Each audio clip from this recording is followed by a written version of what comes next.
오늘 유선할 말씀 마가복음 11장 1절에서 11절까지 말씀입니다. 신약성경 73쪽입니다. 마가복음 11장 1절에서 11절까지의 말씀입니다.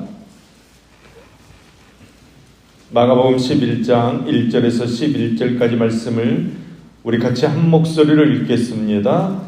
그들이 예루살렘에 가까이 와서 감람산 벳바게와 베다니에 이르렀을 때에 예수께서 제자 중 둘을 보내시며 이르시되 너희는 맞은편 마을로 가라.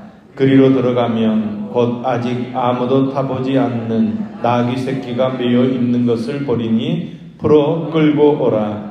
만일 누가 너희에게 왜 이렇게 하느냐 묻거든 주가 쓰시겠다 하라. 그리하면 즉시 이리로 보내리라 하시니 제자들이 가서 본즉 나귀 새끼가 문 앞에 거리에 매여 있는지라. 그것을 보니 거기 서 있는 사람들 중 어떤 이들이 이르되 나귀 새끼를 풀어 무엇 하려느냐 하며 제자들이 예수께서 이르신 대로 말하는데 이에 허락하는지라. 나귀 새끼를 예수께로 끌고 와서 자기들의 겉옷을 그 위에 얹어 놓으며 예수께서 타시니 많은 사람들은 자기들의 겉옷을 또 다른 이들은 들에서 벤 나뭇가지를 길에 펴며 앞에서 가고 뒤에서 따르는 자들이 소리 지르되 호산나 찬송하리로다. 주의 이름으로 오시는 이여 찬송하리로다. 오는 우리 조상 다윗의 나라여 가장 높은 곳에서 호산나 하더라. 예수께서 예루살렘에 이르러 성전에 들어가사 모든 것을 둘러보시고 때가 이미 저물매 12 제자를 데리시고 베다니에 나가시니라. 아멘. 아멘.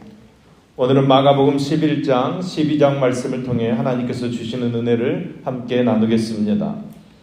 11장에서 예수님께서는 예루살렘으로 입성하십니다. 스가랴 선지자의 예언대로 나귀를 타고 예루살렘에 입성하십니다. 대중이 기대한 정치적이고 군사적인 왕이셨다면 화려한 말을 타셨겠지만 자신을 희생하여 백성을 살리시는 겸손한 왕이시기 때문에 나귀를 타시는 것입니다. 주님께서는 말을 타고 자신의 권세를 자랑하거나 또 그와 반대로 사람들의 이목을 집중시키기 위한 전시용으로 나귀 새끼를 타신 것이 아니었습니다. 스가랴 선지자는 주님께서 겸손하시기 때문이라고 그 이유를 밝혀주고 있습니다. 주님께서는 오직 구약의 선지자를 통해 예언된 하나님의 말씀을 성취하시기 위해 나귀 새끼를 타고 오시는 것입니다. 이것이 마가가 강조하고 있는 메시아의 참된 정체성입니다. 주님께서는 메시아로서 예루살렘에 입성하는 그 순간에도 자기가 아니라 하나님의 뜻을 성취하고 계시는 것입니다. 이것이 진정 마가가 우리에게 말해주고자 하는 메시아의 참된 모습입니다. 그렇게 주님께서는 사람들의 열렬한 환호에 관심을 두지 않으십니다. 그리고 그러한 대중의 인기에 영합하여 자신을 높이고자 시도하지 않으십니다. 그저 하나님께서 명령하신 자신의 길을 십자가를 향해 묵묵히 걸어가시는 것입니다. 열매 없는 무화과 나무를 저주하신 것은 참 이상한 일입니다. 아직 열매 맺을 때가 아니기 때문입니다. 여기서 열매 없는 무화과 나무는 유대인들의 영적 상태를 대변하는 것입니다. 예수님께서는 무화과 나무 저주를 통해 믿음의 열매를 맺지 않는 유대인들에게 경고의 메시지를 보내고 있는 것입니다. 열매가 없는 나무에 대한 저주는 당시 가식적인 신앙생활하던 사람들에게 대한 경고입니다. 바로 다음에 전개되는 성전 정화 사건과 아주 밀접한 관계가 있습니다. 예루살렘에 입성하신 예수님께서는 성전에서 물건 파는 사람들을 강하게 꾸짖으십니다. 성전을 향해 강도의 소굴이라고 꾸중하십니다. 그러자 예루살렘의 가장 중심이었던 성전을 기반으로 거기서 오는 이익을 누리고 있었던 대제사장 세력들이 깜짝 놀랍니다. 원래 성전의 상인들과 환정상들은 멀리서 온 순례자들의 예배를 돕는 봉사자들이었습니다. 그런데 이제 시간이 지나가면서 돈을 벌기 위한 장사치로 변질된 것입니다. 결국에는 부패한 성전 지도층들과 상인들의 검은 유착관계가 형성되면서 폭리와 착취, 속임과 거짓이 난무하고 본래의 취지는 다 사라져버리고 타락한 인간의 탐욕만 남게 되는 것입니다. 우리의 믿음 생활에서 가장 경계해야 될 것이 이것입니다. 분명히 선한 의도로 시작되었는데 거기에 다른 것이 끼어들고 인간의 생각이 첨가되면서 본질은 사라져버리고 전통만 남게 되는 경우가 생기는 것입니다. 하나님에 대한 열정은 사라져버리고 인간의 욕망만 거기에 남아있는 것입니다. 예수님께서는 하나님을 경배하는 마음 대신에 인간의 욕망이 가득 차 있다는 뜻으로 강도의 소굴이라고 꾸중하시는 것입니다.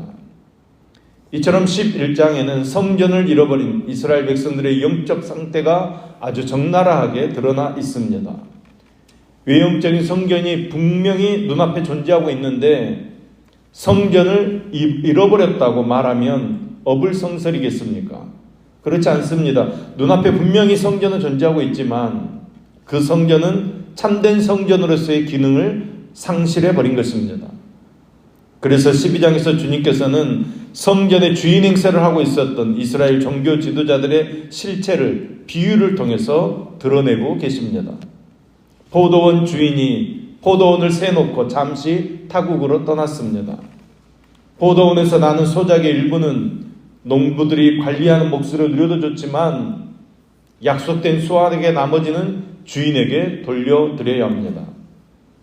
그런데 주인의 몫을 따돌리려고 포도원 자체를 빼앗아 버리려는 탐욕이 여기서 문제가 되는 것입니다.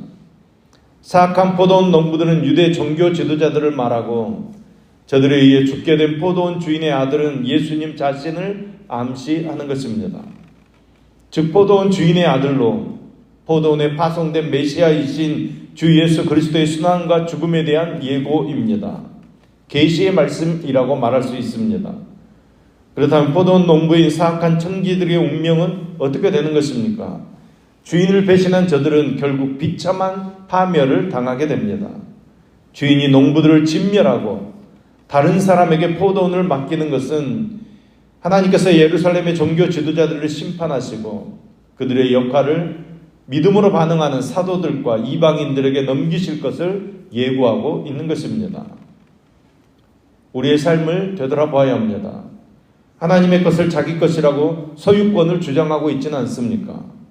내가 가진 재물, 달란트, 아니면 지위, 환경, 운명, 이 모든 것 내 것이 아닙니다. 하나님께서 맡겨주신 것입니다. 우리는 이것을 가지고 최선을 다해서 소출을 남겨야 하는 것입니다. 세상에 수많은 교회들이 있지만 그 소유도 사람의 것이 아니라 하나님의 것입니다. 하나님께서 맡겨주신 것입니다. 세상에 아름다운 자연과 환경들이 있지만 이것도 우리 것이 아닙니다. 하나님께서 맡겨주신 것입니다. 하나님의 것은 하나님께 돌리고 하나님께서 원하시는 아름다운 열매를 맺을 수 있는 저와 여러분 될 수 있기를 예수님의 이름으로 축복합니다. 당시 바리새인들은 종교적인 이유로 세금 내는 것을 반대했습니다. 헤롯 당은 정치적인 이유로 세금 내는 것을 찬성했습니다. 누구를 지지하든지 예수님의 선택은 어느 한쪽 반대에 직면하게 될 것입니다. 예수님께서 뭐라고 대답하셨습니까? 12장 17절 말씀입니다. 이에 예수께서 이르시되 가이사의 것은 가이사에게 하나님의 것은 하나님께 바치라 하시니 그들이 예수께 대하여 매우 놀랍게 여기더라. 아멘.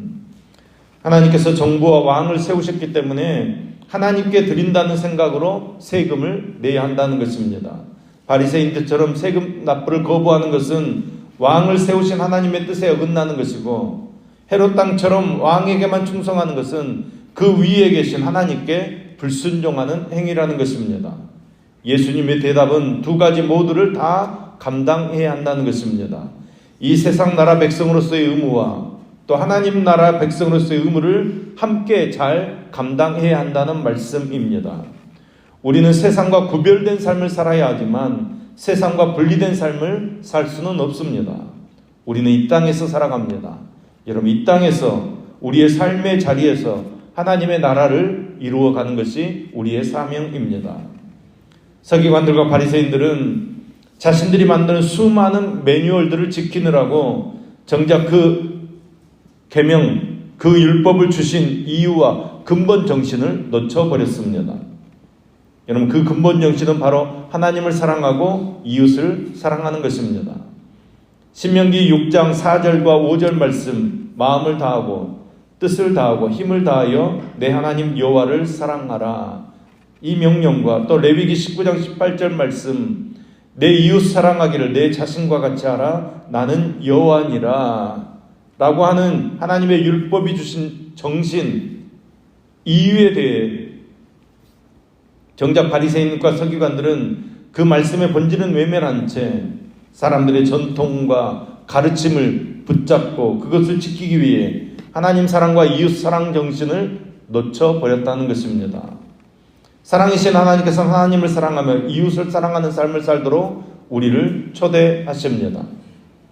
오늘 하나님을 사랑하고 이웃을 사랑하고 생명을 살리고 이 땅에 하나님의 나라를 이루는 저와 여러분의 삶이 되기를 간절히 소망합니다. 하나님께서 왜 이것을 우리에게 주셨는지, 또 하나님께서 왜 이것을 우리에게 명령하시는지, 우리가 하나님의 명령 앞에 하나님께서 이것을 왜 원하시는지 본질을 생각할 수 있는 저와 여러분 되기를 소망합니다. 정작 중요한 것은 놓쳐버리고 눈에 보이는 것에만 집중하는 믿음의 삶을 살고 있지는 않는지 우리의 삶을 되돌아보시고 정말로 하나님을 사랑하고 이웃을 사랑하는 저와 여러분의 믿음의 삶이 될 수 있기를 예수님의 이름으로 축복합니다. 기도하겠습니다. 하나님 아버지, 오늘도 우리가 하나님 앞에 진실함으로 나아가게 하여 주시옵소서. 내가 생각하는 것으로, 전통으로, 인간의 생각으로 하나님께 나아가는 것이 아니라 말씀으로, 성령으로 나아가게 하여 주시옵소서. 나를 다 내려놓고 내 생각, 내 경험, 내 지식 다 십자가 앞에 내려놓고 겸손히 주님 바라며 자기 몫의 십자가를 짊어지고 고난의 길을 따르는 믿음의 삶을 살게 하여 주시옵소서. 우리가 가진 능력과 시간은 세상 사람들에 비해 너무나도 부족하지만 하나님께서 우리의 힘 되어주시고 우리의 능력 되어주심을 믿는 믿음 안에서 살아가게 하여 주시옵소서. 죽은 자의 하나님이 아니라 산 자의 하나님이심을 확신하며 믿는 자에게 부활이라는 또 다른 삶이 기다리고 있음을 우리가 항상 기억하게 하시옵고 잠시 있다가 썩어 없어질 것이 아닌 영원한 생명과 부활을 향하여 우리의 모든 것을 걸고 던질 수 있도록 믿음을 더하여 주시옵소서. 우리로 하여금 경건의 모양은 있으나 경건의 능력을 부인하는 자가 되지 말게 하시고 우리에게 허락하신 각자의 삶의 현장에서 하나님 보시기에 합당한 삶의 열매를 맺어가도록 붙들어 주시옵소서. 하나님의 영광과 하나님의 사랑과 이웃 사랑의 삶의 열매를 하나님께 드리는 믿음을 삶을 살아가도록 우리를 붙잡아 주시옵소서. 이 아침에도 소원을 품고 1,000번 연금 드리는 임주영 청년, 임상훈 청년, 강영재, 강희로의 손길을 흠양하시며 또 감사헌금 드리는 강치중 집사님의 손길을 흠양하여 주시옵소서. 기도의 제목들이 속히 응답받아 삶의 풍성한 하나님의 은혜가 임하게 하여 주시옵소서. 오늘 생일 맞은 주유상 안수 집사님을 기억하여 주시옵소서. 가족들의 건강과 믿음 생활을 지켜주시며 말씀을 깨달아 하나님을 만나게 하시며 맡겨주신 직분을 잘 수행할 수 있도록 영육의 강건함과 건강을 지켜주시옵소서. 꽃피는 봄이 오는 것처럼 저희 인생에 좋은 소식이 들리게 하여 주시옵소서. 원하고 바라는 일들이 구체화되게 하시며 직장과 사업장마다 번성의 향기가 진동하게 하시고 자녀들 위에도 함께하여 주시며 모든 질병 가운데서 우리가 깨끗하게 나음을 입도록 주의 은혜를 허락하여 주시옵소서. 예수님의 이름으로 기도합니다. 아멘.